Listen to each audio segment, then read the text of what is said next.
What's up guys, Specstar here today with my fourth and final battle for the FDL pools round, and I am 3-0 and my opponent is 3-0.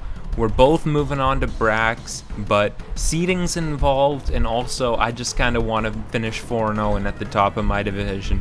So I brought a real team to this game that I prepped before I knew the game would be somewhat inconsequential, and I'm intending to play this very seriously. And I'm going up here against Shuckle King, a very good player. I know that from what I've heard and what I've seen. And he has a threatening team here consisting of Kartana, Manaphy, Celesteela, Jolteon, Infernape, and Mega Diancie. I said that weird, but oh well. And I've got a team here consisting of Mew, which is mixed defensive, built to take on Diancie as optimally as possible. It is Thunderwave, Thunderbolt, Psychic, and Roost. Zygarde is actually, this is a little bit heat. It's Adamant Scarf with, oh geez, I forget how much speed I had on it. I think it was sped to outspeed Jolteon. And I have 1,000 Arrows, Iron Tail, Hidden Power Fire, and Outrage on this. Almost forgot it set there. I'm not doing that this video though. My next set is a physically defensive Unaware Clefable, and it has Thunderwave, Moonblast, interestingly enough, Counter, and what move? Moonlight is its last move. And it's Bibiri Berry to take a Steelium Z from a Dragonite and allow me to click Counter and knock the Dragonite out. That's the point of this Clefable set. Additionally, the Bibiri Berry, if Dragonite isn't here, which based on matchup you can see it isn't, I can also use the Bibiri Berry to counter a Heavy Slam and take a chunk out of the Celesteela. My Suicune is Substitute, Protect, Scald, and Toxic, which Toxic helps deal with pretty much just Dragonite and Bulu, the two Pokemon that didn't actually come. I was EV'd to outspeed max speed Tapu Bulu so that if I Toxic'd it and I saw it wasn't Scarf, I could click Substitute Protect, and wear the thing down. I have a Thundurus here, which is speed creeping a Diancie. It has Z, Thunderbolt, Gigavolt Havoc, Sludge Wave, Flash Cannon, and for some sort of emergency if I need it, Defog. And lastly, I have a Scizor, which this set's a little bit elaborate, but I invested in my special defense so that I could take Hidden Power Fires from an uninvested Bulu and roost up on them comfortably, and I put the rest in physical defense. So I've got a pretty elaborate team here. I know that he has a very threatening team, so I put a good deal of thought into my team here. And now my plan was always to lead off with Zygarde, because it could kind of bait out something like a Jolteon, less or so Jolteon than the other two, because Jolteon would be less likely to stay in. Infernape, which may opt to throw off a U-turn, because you probably wouldn't, I don't know if you would even scout for a Scarf Zygarde, because it's such an obscure set, and Diancie too. So I'm going to go ahead and lead off with that, or put this on slow, there we go. I'm going to lead off with that. He's going to send out Diancie. I calced it, unless he has some bulk investment, he will not take 1,000 arrows with this.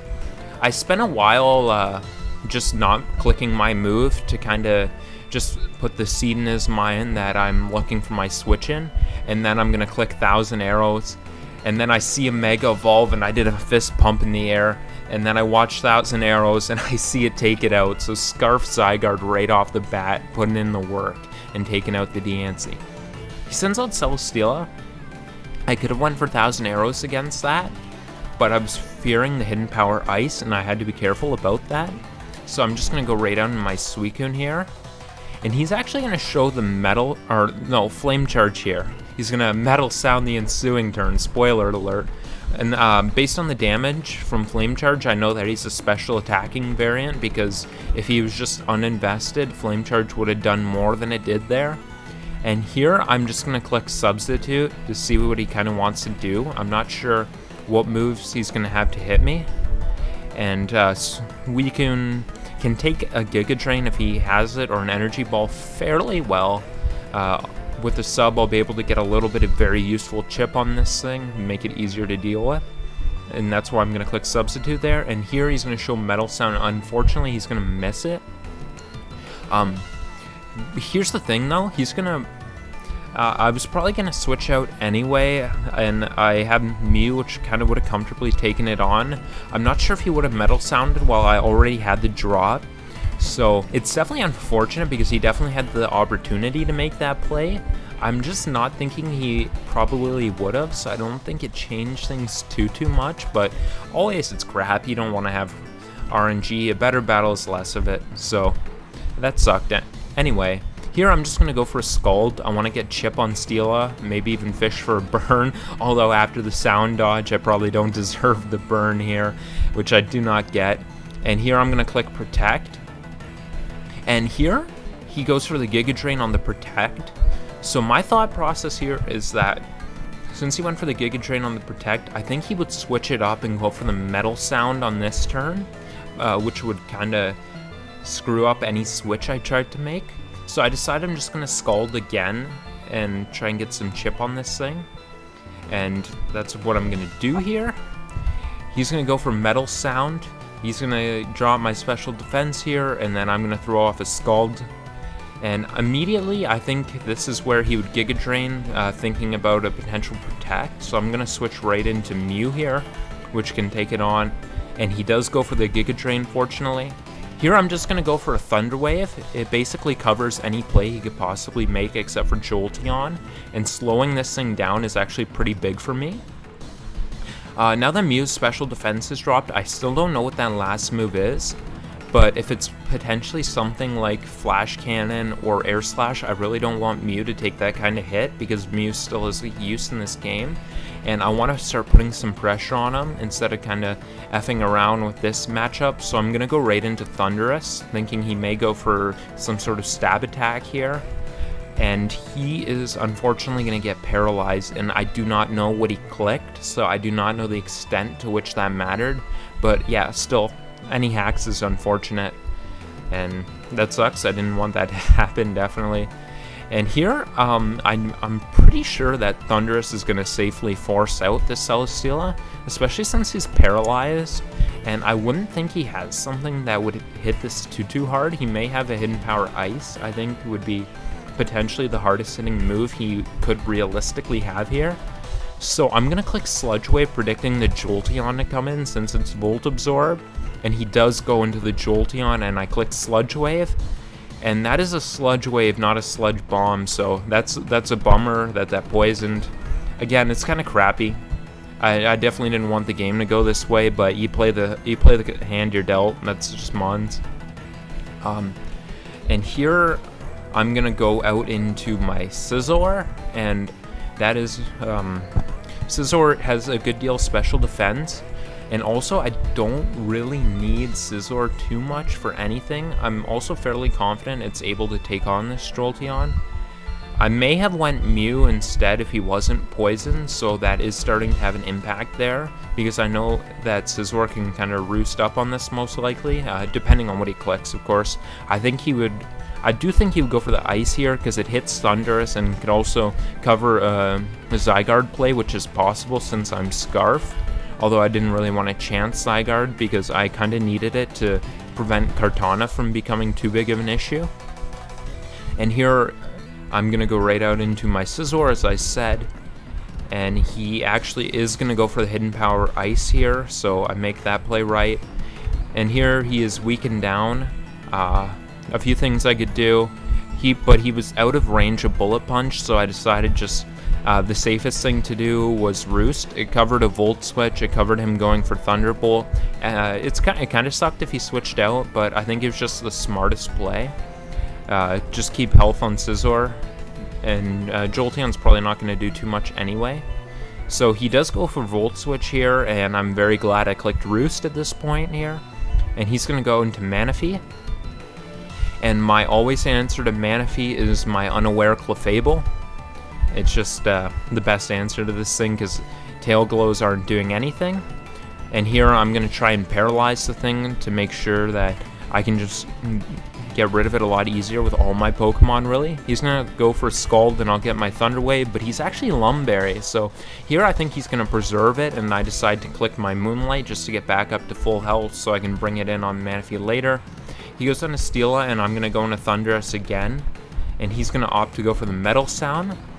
Since I went for Sludge Wave last time, this time I'm thinking, especially since Celesteela is weakened and paralyzed and will not land a Metal Sound to save its life, I think he may just be willing to let it go down.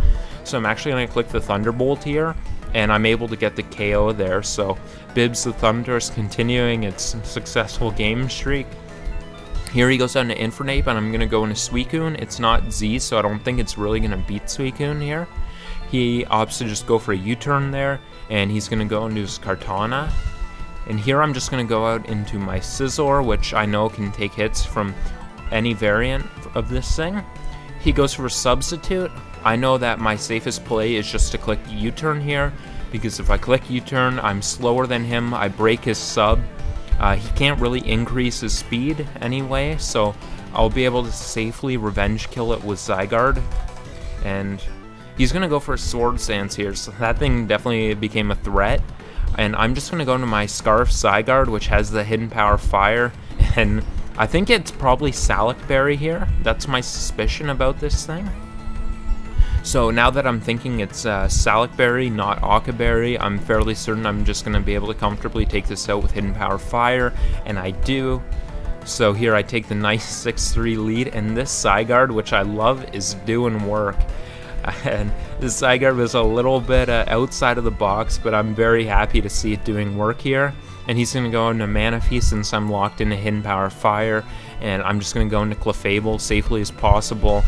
He may opt to go Jolteon here, but I decide I just want to...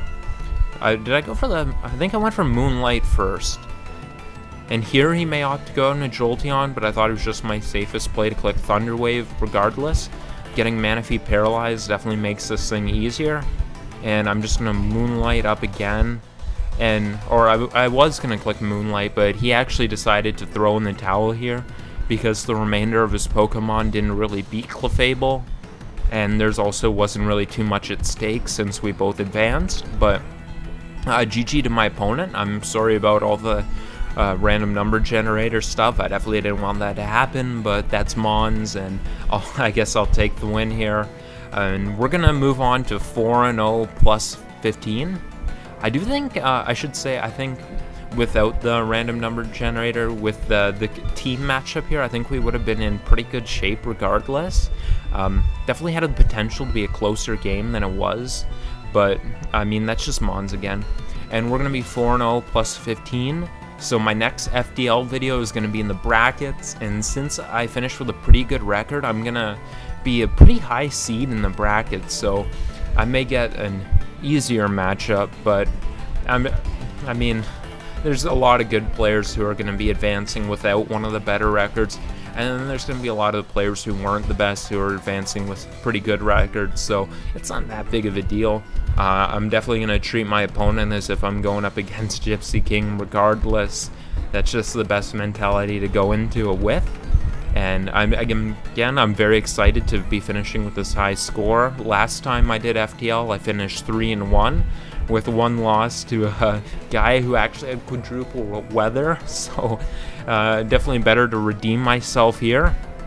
And I want to thank you guys for watching, especially if you've watched not just this game, but the whole FDL series. I hope you continue to do so, and have yourselves a good night.